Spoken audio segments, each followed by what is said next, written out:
Have you just failed your graduate oral exams? Don't worry, so did I. Stick around and let's talk about it today on Navigating Academia.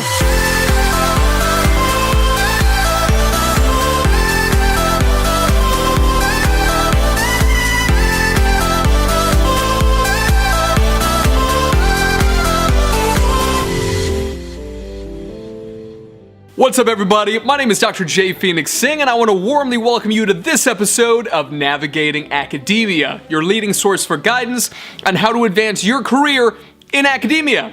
As always, I appreciate the love, so please do take a second right now to like and share this video with your friends, with your colleagues, with your students. Subscribe to our channel, hit that bell to be able to make sure that you get notifications whenever we post new original content, and comment below. In addition, you can follow us at these social media accounts. So today I'm going to talk to you about a subject which at the time it was probably one of the worst things that ever happened in my life, which is failing my graduate oral exams. Now, if you don't know what an oral examination is, or for me, I was in the UK, we refer to it as a transfer viva. It's essentially the mechanism, the gatekeeping mechanism by which you go from being a doctoral candidate, in some cases like a terminal master's candidate, to a official doctoral candidate.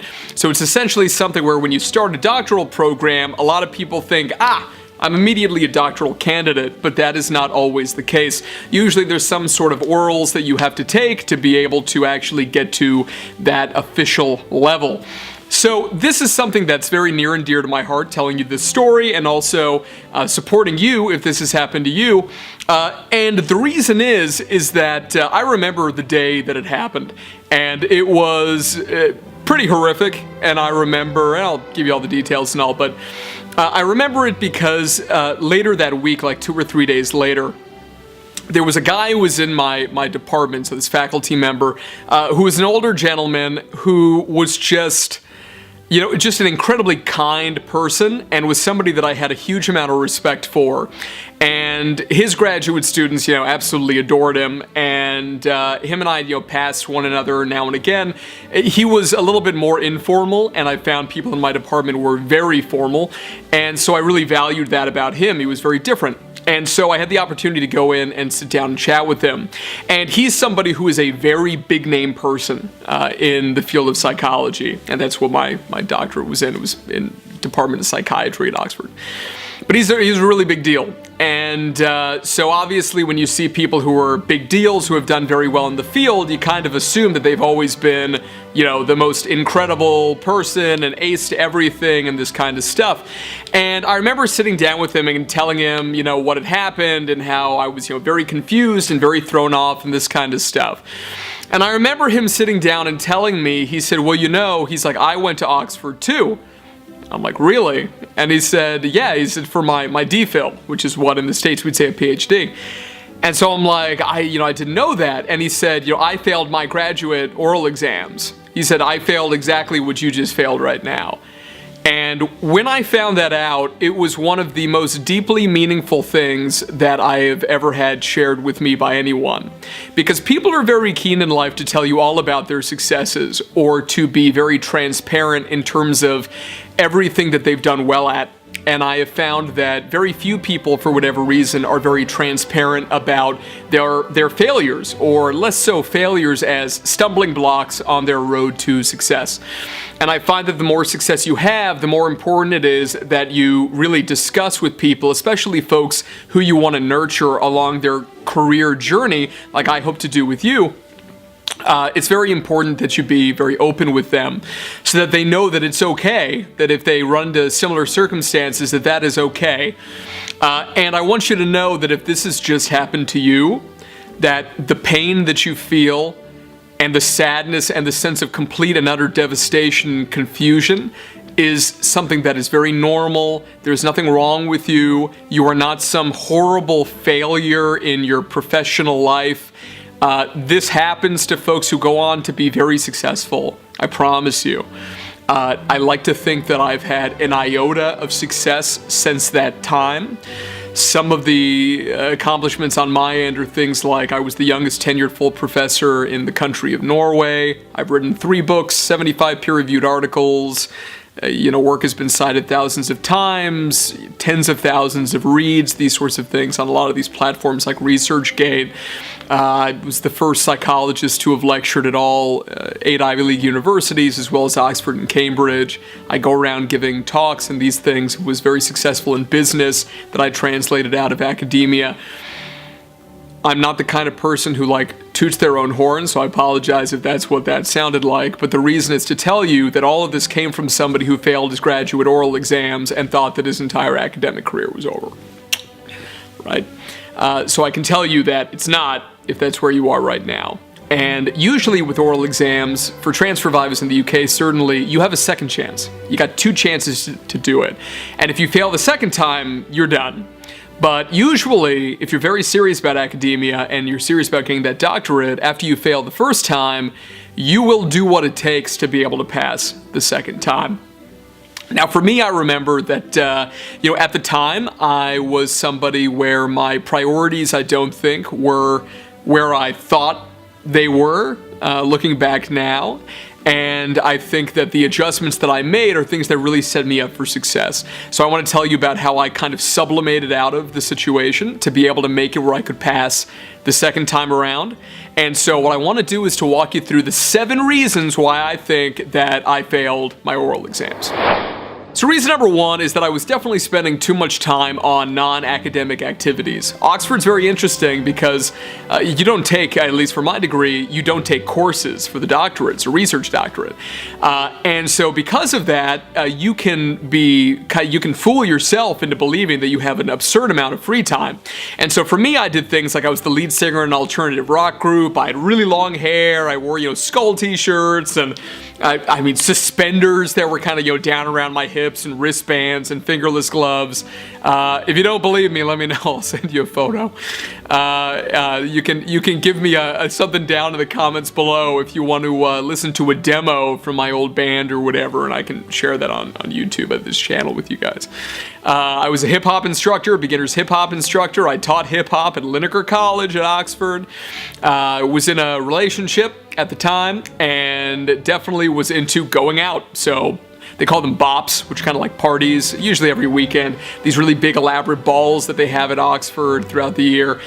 It was definitely an amazing social experience. I really wanted to soak it in. It was my first time living in another country. I moved there when I was 21 years old, right? Yeah, I was a kid. I was very, very young. At the time, I felt very old, as all of us do at that age, and you kind of think that you know everything. But I was spending way too much time on all these other activities to the point where, of course, I was working my butt off, but at the same time, it really wasn't my singular focus. And that, without a doubt, is one of the central reasons why my head was not in the right place to be able to do the work that I need to get done to be able to pass the viva. Reason number 2 is a key one. This is one that I come across all the time, including for my students and folks that I help to prep for their transfer vivas, for their doctoral dissertations, etc., for their defenses. And it was that I thought that it was enough to say, my supervisor told me to do it. In a very good way, positive and respectful way towards my supervisor. Now, what do I mean by this?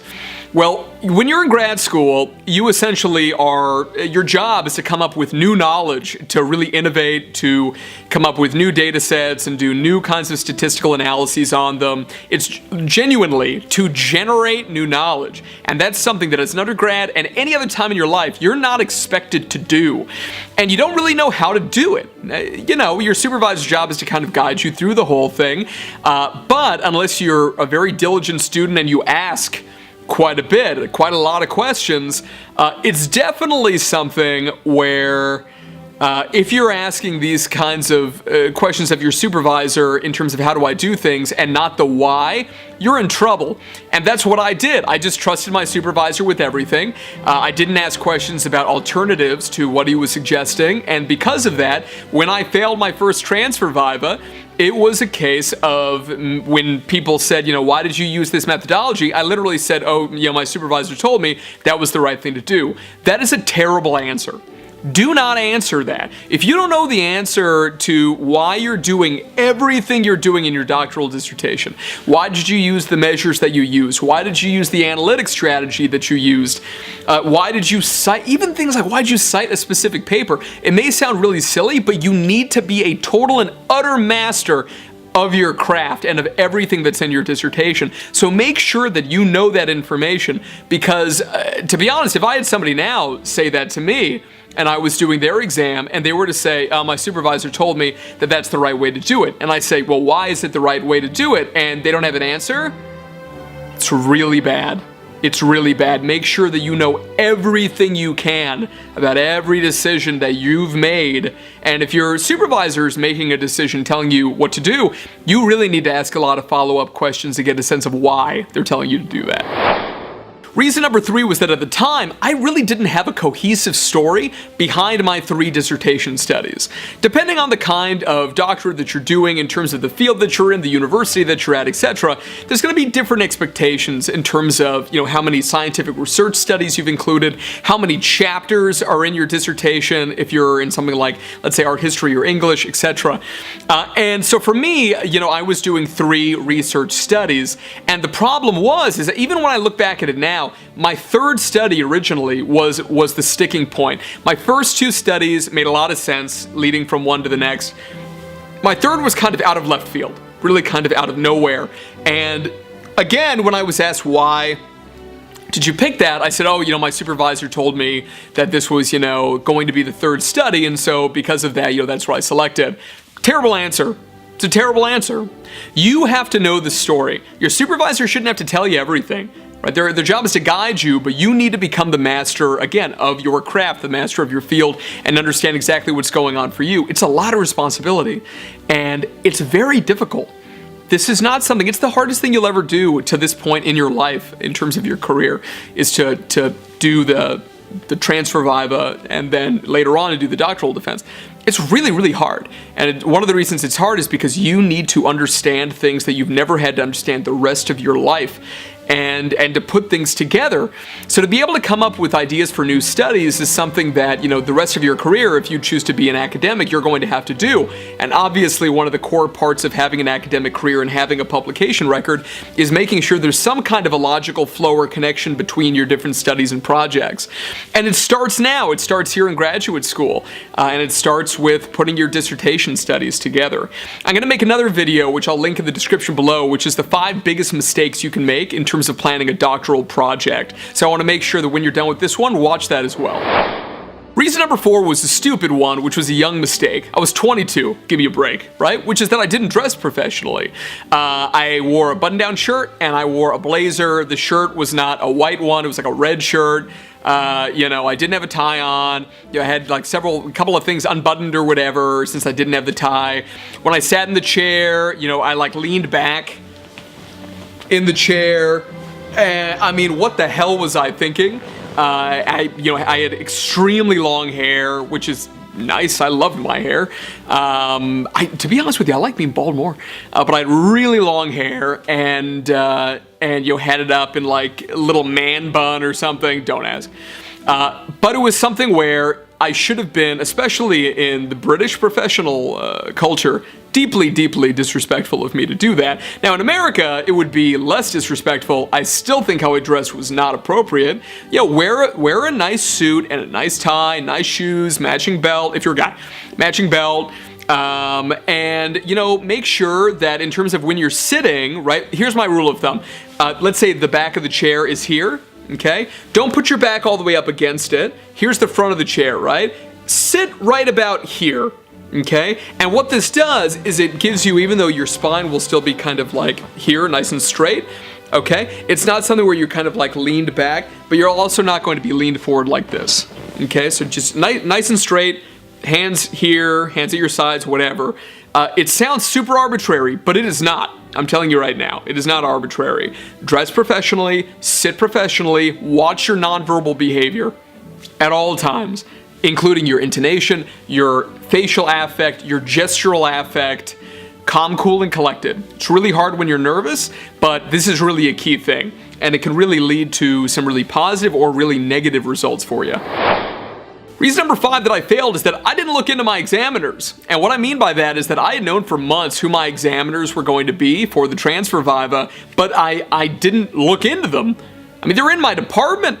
If nothing else, should have gone to the faculty website or whatever and taken a look at their backgrounds. Read some of their most seminal stuff, meaning that they're the first author from the last several years. Find out if they have any big grants going on, and then you can usually find that out from their website or from their CV, so their resume. And take a look at what those grants are. You can usually read the synopsis online of the grant, especially if it comes from a big public funding agency. Usually that's public information. Find that information out, and this way, when you're contextualizing things, when you're talking during your transfer viva, you need to make a connection to them. You can do it with their own work. Maybe there's a form of statistical analysis that they've used in a recent study, and you can talk about yours and say, I considered, just like you did in that recent piece of yours, I considered doing that. I feel like the reason that the approach that I took was the best fit for this study was X.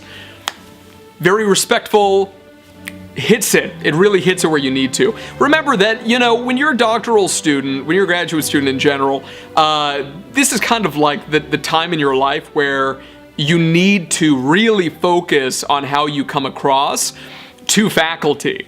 Some people are going to say that that's BS, and I, to be frank, think that it is. But it is what it is. So play the game. Sometimes the best way to win the game is to be able to get into it and then change it from the inside, which is what I try to do. I mean, now that I'm where I am career-wise, I'm able to do that. I'm able to wear, ripped jeans and stuff when I go and give keynote speeches, because they want me to come badly enough that I'm able to wear the ripped jeans, right?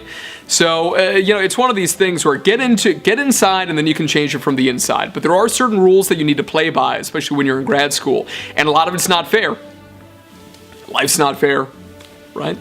So, you just do what you have to do. And in this case, the most important thing about grad school is not to do the most important research you'll ever do. It's to get the letters after your name. So do what it takes and get out of there with a degree. And then after that, you can conduct multi-year studies and all this kind of big stuff. Right now, sit down, sit up straight, be respectful, watch the nonverbals, and, wear a tie. Reason number 6 is that I didn't keep my responses brief. The best rule of thumb that I've ever heard is respond within 30 seconds and try to keep all your content to 3 sentences or less.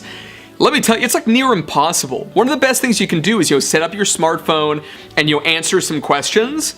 Is a great way to be able to do things.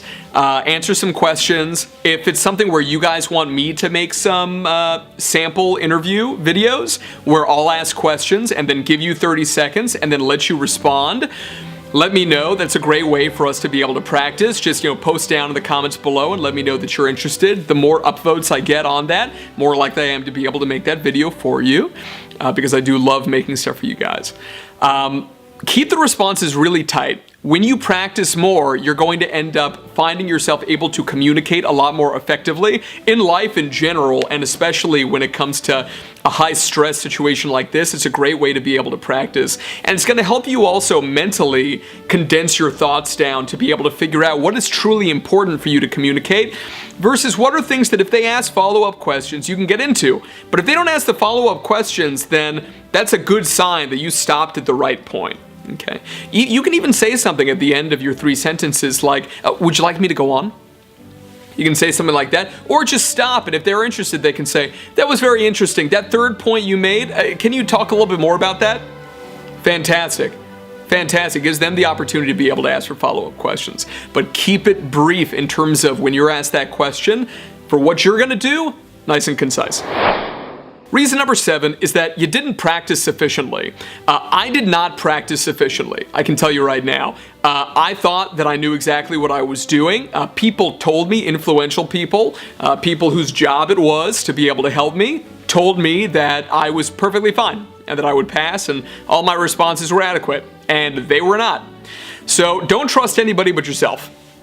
That's what it comes down to. Do not trust anybody but yourself. When you feel that you've practiced sufficiently, then you're ready. Not when somebody else tells you, you're gonna be fine, don't worry about it, da-da-da-da. Just assume you won't be fine, right? And really over-prepare. Over-prepare for something like this. This is a big moment in your life. So just kind of get ready. All right, y'all, thank you so much for watching this very personal episode. I want to hear from you in the comments below. Have you failed, or are you afraid of failing your oral exams or transfer viva? If so, and you've already gotten past it, how did you get past it? How did you end up prepping for your subsequent viva, for your subsequent exams, and how did that go? I really hope well. For me personally, I can tell you that in the months between my first and second transfer viva, I totally cleaned up my game. I ended up dressing very professionally. I became enamored with the research literature in my field, learned everything that I could, spent an absurd amount of time in the library talking to colleagues to be able to learn everything I could about my dissertation and the methodology in it, and becoming as much of a content expert as I could within a few months, which is not much, but it was enough to be able to show a really big sizable turnaround. I ended up passing the transfer viva, got really good marks, and one of the two examiners was the same that I had the first time, and took me aside afterwards and told me that was a gigantic turnaround. You know, we didn't expect you to turn around, and you absolutely did, and deserve a lot of respect for it. You can do it too. I'm telling you right now, you can. If it means this much to you, you can do it. Okay, if you want to learn anything more about it, I'm going to give you a website in a second. You can schedule a free consultation call with me, and let's just hop on and let's talk about how we can make sure you pass it the second time, okay? But for right now, as always, if you have any questions that you want me to address, any topic areas on a future episode of Navigating Academia, pop it down in the comments below. I would love to hear from you, and let's figure out some good stuff. Also, go through, even if you don't want to say anything, if there's any topics you like, make sure to give them an upvote. So a like, because this way I'll know which videos you guys want me to make in the future. Don't forget to like and share this video with your friends, with your colleagues, with your students, especially with anybody who has just experienced this, because it's pretty traumatic. And be sure to follow us on social media and subscribe to our channel. If you're interested in one-on-one career mentoring, please do set up that call with me via the website below. Let's chat about where you are right now and how we can kind of get you out of this pit, because I know more than anybody else what it feels like to be in that pit. And I can tell you right now that if I can do it, you can do it too. So for right now, though, everyone, I'm signing off. Have a great day, and remember to get out there, take chances, be your best self, and today I'm going to add, tell your stories. Tell the stories about your failures. Be sure that other people know if they're going through the same hard time that maybe you went through. There's no shame in recounting your own stories of how you were able to deal with that situation. I think there's a lot of honor and integrity in that, and I respect the heck out of you if you do it. Thanks so much. Thank you so much for stopping by, everyone. It's a pleasure to have you here as always. If you enjoyed this video and you'd like to see more in this series on navigating academia, please click on one of these links over here to be able to view more original content. I hope to see you there.